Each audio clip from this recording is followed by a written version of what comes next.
Hello everyone, welcome back to clever Snatak. तो आज की इस वीडियो में हम इमोशनल इंटेलिजेंस के यूनिट 4 को डिस्कस करने जा रहे हैं। इस वीडियो में हम यूनिट 4 से जितने भी इंपॉर्टेंट क्वेश्चंस बनते हैं उनको डिस्कस करेंगे। ये वीडियो सेमेस्टर 3 के स्टूडेंट्स के लिए है और यूनिट 1, 2 और 3 हम ऑलरेडी कंप्लीट कर चुके हैं। अगर आपने नहीं देखा है तो आप जाके जरूर देखिएगा। ठीक है, चलिए शुरू करते हैं।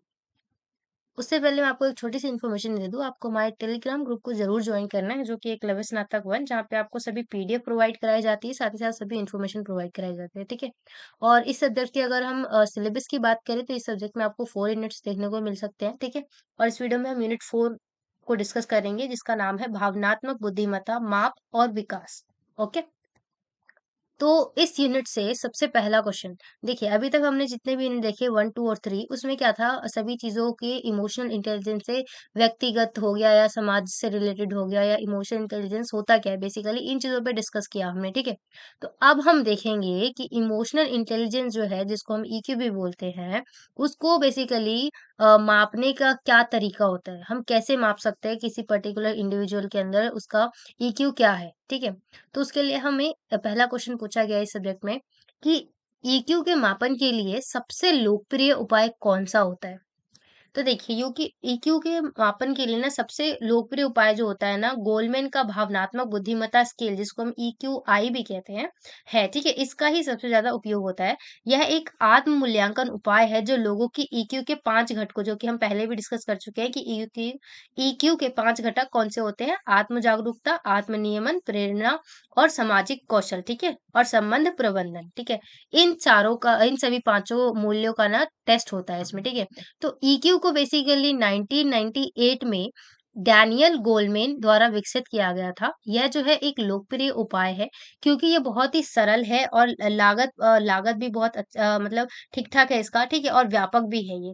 और ईक्यू को कई अलग-अलग क्षेत्रों में उपयोग किया जाता है, जिसमें कि शिक्षा हो गया, व्यवसाय हो गया, मनोचिकित्सा शामिल हो गया। और ईक्यू की ना कुछ सीमाएँ भी होती हैं, जैसे कि उदाहरण के लिए यह उपाय जो है पक्षपाती हो सकता है, क्योंकि लोग जो होते हैं अपनी ईक्यू को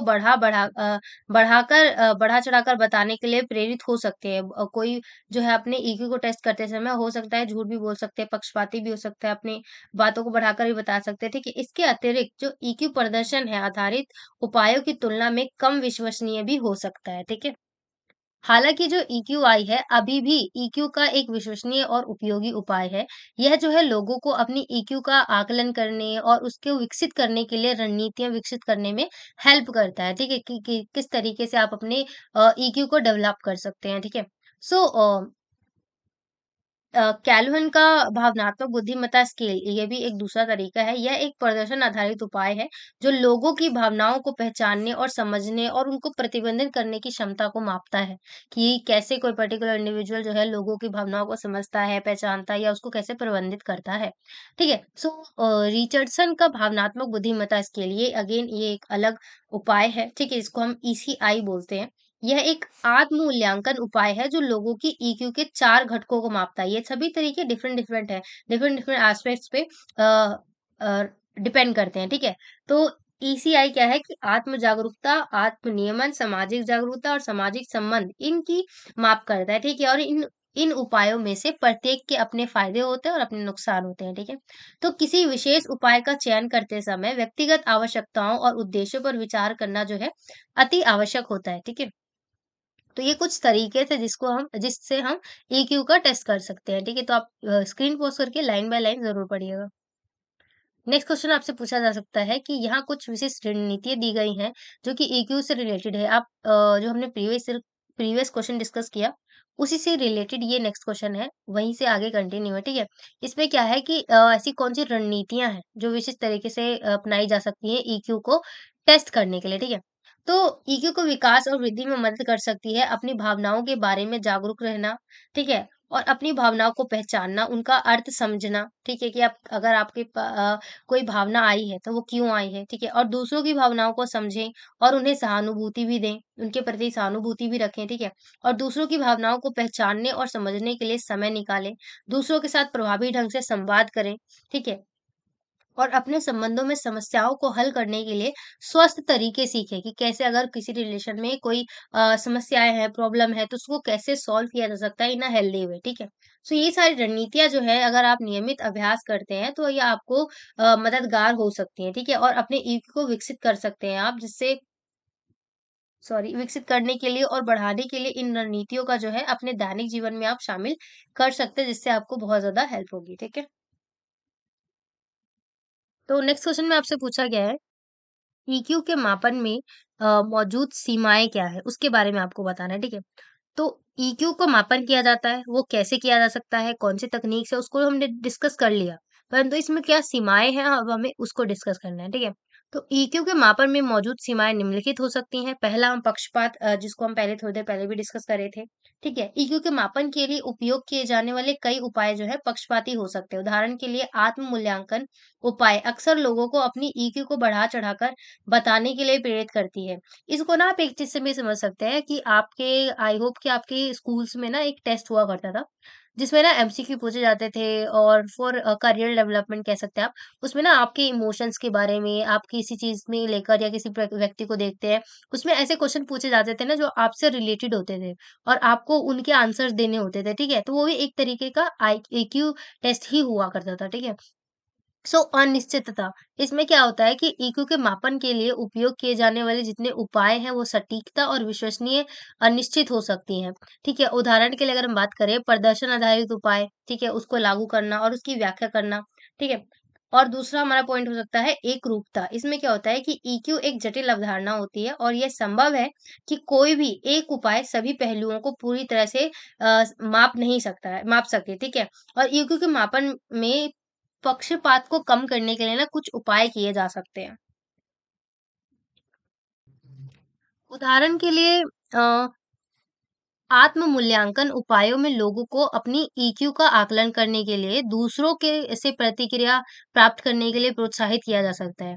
क्योंकि जब आप खुद से अपनी चीज़ों के बारे में बताते हैं तो कई बार आप पक्षपाती भी हो सकते हैं, चीज़ों को बढ़ा-चढ़ा कर भी बता सकते हैं। तो उस चीज़ में, उस सिचुएशन में दूसरों से या आपके जो सगे-संबंधी आपके फ्रेंड्स होते हैं, जो आपको बहुत अच्छे से जानते हैं, उनसे जो है उनसे प्रोत्साहन लिया जा सकता है, उनसे चीज़ें पूछी जा सकती हैं, ठीक है? नेक्स्ट क्वेश्चन में आपसे पूछा गया है ईक्यू के विकास और वृद्धि के लिए व्यक्तिगत प्रयासों की क्या भूमिका होती है कि कोई पर्टिकुलर इंडिविजुअली क्या कोशिश कर सकता है, चीजों को ट्राई कर सकता है जिससे कि ईक्यू को विकास किया जा सके और उसकी वृद्धि की जा सके, ठीक है? तो भावनात्मक बुद्धिमत्ता ईक्यू के विकास और वृद्धि के लिए व्यक्तिगत प्रयास भी बहुत महत्वपूर्ण भूमिका निभाता है। लोग अपनी भावनाओं के बारे में जागरूक हों, उन्हें प्रबंधित करें और दूसरों के साथ प्रभावी ढंग से संवाद करने के लिए उनके पास रणनीतियाँ होनी चाहिए और उसका अभ्यास करके जो है, वो उनको विकसित भी कर सकते हैं अपने इमोशनल इंटेलिजेंस के ईक्यू लेवल को, ठीक है? एक होता है हमारा आईक्यू लेवल और एक होता है हमारा ईक्यू लेवल, ठीक है? जिसमें आप इमोशनली इंटेलिजेंस को मापते हैं, ठीक है? तो ये आपका ईक्यू लेवल होता है, ठीक है? व्यक्तिगत प्रयासों के माध्यम से लोग निम्नलिखित कौशल विकसित कर सकते हैं। पहला, आत्म जागरूकता, अपनी भावनाओं के समक्ष आप खुद जागरूक रहें। आत्म नियमन, अपनी भावनाओं को प्रतिबंधित करें और उन पर नियंत्रण रखने की क्षमता आप विकसित करें, ठीक है? तीसरा हो सकता है प्रेरणा, अपने लक्ष्यों को प्राप्त करने के लिए आप प्रेरित रहें और प्रेरित रहने की क्षमता आप में विकसित हो। ठीक है? और सामाजिक कौशल और दूसरों के साथ प्रभावी ढंग से संवाद करने और संबंध बनाने की क्षमता। ठीक है? संबंध प्रबंधन नेक्स्ट पॉइंट हो सकता है इसका कि अपने संबंधों को बनाए रखने और विकसित करने की क्षमता होना। ये सभी पॉइंट्स बताते हैं, इन सभी पॉइंट्स को अगर आप विकसित करते हैं धीरे-धीरे, तो उससे आपके ईक्यू लेवल को भी बढ़ाया जा सकता है। ठीक है? अब तो हमने देख लिया कि आत्म मूल्यांकन की विधियों को कैसे बढ़ाया जा सकता है, कैसे उनका नियमन किया जा सकता है, परंतु उनके गुण और दोष क्या है उसके बारे में अब हमें डिस्कस करना है, ठीक है? तो देखिए विधियाँ जो हैं ये ईक्यू के माप के लिए ये सबसे लोकप्रिय तरीकों में से एक है, ठीक है? ये विधियाँ जो है लोगों को अपनी भावनाओं, विचारों और व्यवहारों के बारे में प्रश्नों के उत्तर देने के लिए कहती है और आत्म मूल्यांकन विधियाँ जो हैं सरल और लागत प्रभावी होती हैं, लेकिन पक्षपाती भी हो सकती हैं, जैसा कि हम अभी प्रीवियसली डिस्कस करते हुए आ रहे हैं, ठीक है? आत्म मूल्यांकन विधियों के गुण की अगर हम बात करें, तो आत्म मूल्यांकन सरल और लागत प्रभावी होता है, ठीक है? और उन्हें लागू करके और उनका स्कोर जो है आसानी से प्राप्त किया जा सकता है। व्यापक दूसरा पॉइंट हो सकता है इसका कि आत्म मूल्यांकन विधियाँ जो होती हैं, वो ईक्यू के विभिन्न पहलुओं का आकलन कर सकती हैं। आत्म मूल्यांकन विधियों की अगर हम दोष की बात करें, ये तो हमारे गुण थे, ठीक है? अब हम दोष को देखें तो आत्म मूल्यांकन विधियाँ जो है पक्षपाती हो सकती हैं और लोग अपनी ताकत और कमजोरियों को बढ़ा-चढ़ा कर भी पेश कर सकते हैं, ठीक है? ये एक इसका दोष हो जाता है। साथ ही साथ नेक्स्ट पॉइंट में आप बता सकते हैं स्व प्रतिबंध। आत्म मूल्यांकन विधियां जो है लोगों को अपनी भावनाओं और व्यवहारों के बारे में ईमानदार प्रतिक्रिया देना, और आत्म मूल्यांकन विधियों का उपयोग करते समय निम्नलिखित बातों का उनको ध्यान देना चाहिए। पहला, कि प्रतिभागी को अपने आत्म मूल्यांकन से संभावित जितना भी पक्षपात है उसके बारे में सूचित करें, और प्रतिभागियों को अपनी भावनाओं और व्यवहारों के बारे में ईमानदारी से प्रतिक्रिया देने के लिए प्रोत्साहित करना चाहिए। ठीक है। और आत्म मूल्यांकन के परिणामों को अन्य उपायों के परिणामों के साथ तुलना करना चाहिए। ठीक है। तो कुछ इस तरीके से आपको इस क्वेश्चन का आंसर देना था। नेक्स्ट क्वेश्चन हम देखते हैं, ईक्यू के माप के लिए कौन सी विधि सबसे सटीक है? ठीक है। तो ईक्यू के माप के लिए सबसे सटीक अगर हम विधि की बात करें तो यह है प्रदर्शन आधारित विधियां, जिसमें प्रदर्शन आधारित विधियां जो है लोगों के वास्तविक व्यवहार का आकलन करती है और जो ईक्यू के लिए सबसे महत्वपूर्ण कारक है, ठीक है? हालाँकि प्रदर्शन आधारित विधियाँ जितनी भी होती है ना, उनसे अधिक समय लेने वाले महँगे हो सकते हैं, और वो क्या होती हैं कि उनमें थोड़ा-सा ज़्यादा टाइम कंज्यूमिंग होता है, थोड़ा महँगा भी हो सकता है वो, ठीक है? और वे विशिष्ट स्थितियों या कार्यों तक ही सीमित होती है। दूसरी सबसे सटीक विधि है मिश्रित विधि, जिसको हम मिश्रित विधि कहते हैं। दूसरा सबसे सटीक विधि ये हो सकता है। पहला तो था प्रदर्शन आधारित विधि, ठीक है? जिसमें प्रदर्शन के थ्रू ईक्यू का टेस्ट किया जाता है। दूसरा होता है हमारा मिश्रित विधि, जो सबसे सटीक हो सकता है, जिसमें आत्म का मूल्यांकन किया जाता है, दूसरे द्वारा मूल्यांकन और प्रदर्शन आधारित विधियों के संयोजन का उपयोग किया जाता है, जिसमें प्रदर्शन और दूसरों के द्वारा मूल्यांकन करके मिश्रित विधि का उपयोग किया जाता है, ठीक है? और वे जो है ईक्यू के विभिन्न पहलुओं का आकलन करने के लिए एक अधिक व्यापक और विश्वसनीय दृष्टिकोण को प्रदान कर सकते हैं, ठीक है? आत्म मूल्यांकन की विधियाँ जो है दूसरों द्वारा मूल्यांकन विधि में कम सटीक होती है, लेकिन अगर वे अधिक लागत प्रभावी भी होती हैं। जब हम मिश्र की बात करते हैं या आत्म मूल्यांकन की विधि में सेल्फ की जब टेस्ट किया जाता है, तो उस समय जो दूसरों के द्वारा प्रभावित होती है, वो थोड़ा-सा लागत प्रभावी भी हो सकती है, ठीक है? और आत्म मूल्यांकन विधियाँ जो है लोगों की आत्म प्रतिक्रिया पर भी निर्भर करती है, बिकॉज़ ये पक्षपाती भी हो सकती है, ठीक है? तो लोग अपने विशिष्ट अनुप्रयोगों के लिए सबसे उपयुक्त उपाय का चयन करना चाहिए लोगों को, ठीक है? और उनको पक्षपाती बिल्कुल भी नहीं होना चाहिए। यदि आप ईक्यू के माप के लिए सबसे सटीक विधि की तलाश कर रहे हैं, तो प्रदर्शन आधारित विधि जो है उस पर ही विचार करना चाहिए, वो सबसे सटीक विधि मानी जा सकती है।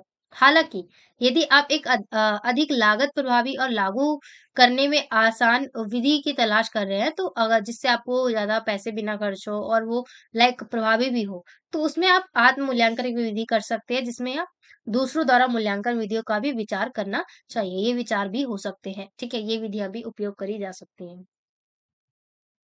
तो ये कुछ ऐसे क्वेश्चन है ना जिनके एग्जाम में आने के 50-60% चांसेस है, ठीक है। बाकी जो हमने प्रीवियस वीडियोस देखे वो सभी क्वेश्चन बहुत बहुत इंपॉर्टेंट थे, और यूनिट 4 जो है आपका वो थोड़ा सा ओवरव्यू के तरीके का है, ठीक है। तो यहाँ से भी क्वेश्चंस बन सकते हैं, 2-3 क्वेश्चन आपको देखने को मिलेंगे ही मिलेंगे, ठीक है। तो चलिए देखते हैं। नेक्स्ट क्वेश्चन, ईक्यू को विकसित करने और बढ़ाने के लिए सामाजिक संदर्भ की क्या भूमिका है? जब आप ईक्यू को विकसित करने की बात करते हैं, तो उसमें सामाजिक संदर्भ बहुत ज़्यादा इम्पोर्टेंट रोल प्ले करती है। जैसे अभी हमने प्रीवियस वीडियो में ही देखा था कि कैसे जब सामाजिक रूप से आप जागरूक होते हैं, तो नई संस्कृतियों को सीखते हैं, उनके देखने के नज़रियों को सीखते हैं कि कोई पर्टिकुलर दूसरा इंडिविजुअल जो है, वो किसी पर्टिकुलर चीज़ को कैसे देखता है, ठीक है? जब आप उनसे बातें करते हैं, उनसे मिलते हैं, गैदरिंग होती है आपकी, तो आप कई नई चीज़ों को सीखते हैं, ठीक है? इससे आपका विकास होता है ईक्यू का, ठीक है? तो यह उन्हें ईक्यू की अवधारणा और इनके महत्व और इसके विभिन्न पहलुओं के बारे में सिखा सकता है, ठीक है?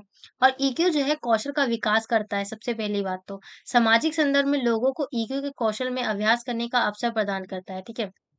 और ईक्यू जो है उसके लिए प्रतिबद्धता बढ़ाना, ये सेकंड पॉइंट हो सकता है इसमें, कि सामाजिक संदर्भ जो है लोगों को ईक्यू के लिए प्रतिबद्धता बढ़ाने में मदद करता है। जब आप किसी दूसरे पर्सन को देखते हैं ना, तो आप लाइक उनसे प्रभावित होते हैं कि वाह, इनका कितनी अच्छी पर्सनालिटी है, इनका ये है वो है। मतलब जो चीज़ आपको अच्छी लगती है ना किसी पर्टिकुलर इंडिविजुअल के अंदर, तो वो चीज़ आप ग्रहण करते हैं और उसको अपने अंदर भी डेवलप करते हैं। तो इससे क्या होता है, आपकी तो डेवलपमेंट हो रही है ना? तो यह उन्हें ईक्यू को विकसित करने के लिए समय और प्रयास लगाने के लिए प्रेरित भी करता है, जिससे आप लाइक बहुत ज़्यादा अट्रैक्ट होते हैं और आपके अंदर भी प्रेरणा आती है कि नहीं, मुझे भी करना है, मुझे भी विकसित हो करना है ये सारी चीज़ें, मुझे भी अपनी पर्सनैलिटी ऐसी बनानी है ना? जैसे रोल मॉडल्स होते हैं सभी के। तो नेक्स्ट क्वेश्चन में आपसे इसी का क्वेश्चन आगे कंटिन्यू किया गया है कि यहाँ कुछ विशेष उदाहरण दिए गए जिससे सामाजिक संदर्भ जो है ईक्यू को कैसे विकसित करा जा सकता है और उसको बढ़ाने में मदद कैसे करता है। पहला तो होता है हमारा परिवार, जिससे ही हम बहुत सारी चीज़ें सीखते हैं, बोलने की बात आ गई, कैसे समाज में उठना-बैठना है, कैसे खाना है, कैसे कपड़े पहनने हैं, ये सारी चीज़ें हम कहाँ से सीखते हैं? अपने परिवार से सीखते हैं। और परिवार के अंदर जितनी भी नॉलेज है, जो भी चीज़ें हैं, वो आपके अंदर ऑटोमैटिकली आ जाती है। अगर किसी का परिवार अ, मिलिट्री की कैटेगरी से आता है, तो उनके अंदर ये मिलिट्री की चीज़ों को रिलेटेड चीज़ें जो है, वो अपने आप डेवलप हो जाती हैं, ठीक है? तो यही सारी बातें हैं यहाँ पे। और दूसरा हमारा रोल प्ले करता है स्कूल, जिसमें जहाँ पे आप जाते हैं, बहुत से अलग-अलग लोगों से मिलते हैं, अलग-अलग संस्कृति के लोगों से मिलते हैं, नए-नए फ्रेंड्स बनाते हैं। जैसे-जैसे आप बड़े होते हैं, तो उनके साथ रह-रह कर आप उनकी संस्कृति के बारे में भी सीखते हैं, उनसे बोलना सीखते हैं। कई बार क्या होता है ना, बच्चों को लाइक अपनी नेटिव लैंग्वेज ही आती है, तो स्कूल में जाने के बाद वो हिंदी सीखते हैं, इंग्लिश सीखते हैं। तो उनका लैंग्वेज डेवलपमेंट भी होता है, साथ ही साथ जब आप नए-नए फ्रेंड्स बनाते हैं, तो आपके पास इमोशन भी आपके डेवलप होते हैं, ठीक है? तो यही सारी बातें हैं। तो स्कूल भावनात्मक शिक्षा प्रदान करती है, जिससे क्या होता है कि भावनात्मक शिक्षा जो है बच्चों को अपनी भावनाओं को समझने और प्रतिबंधित करने में भी मदद कर सकती है, ओके?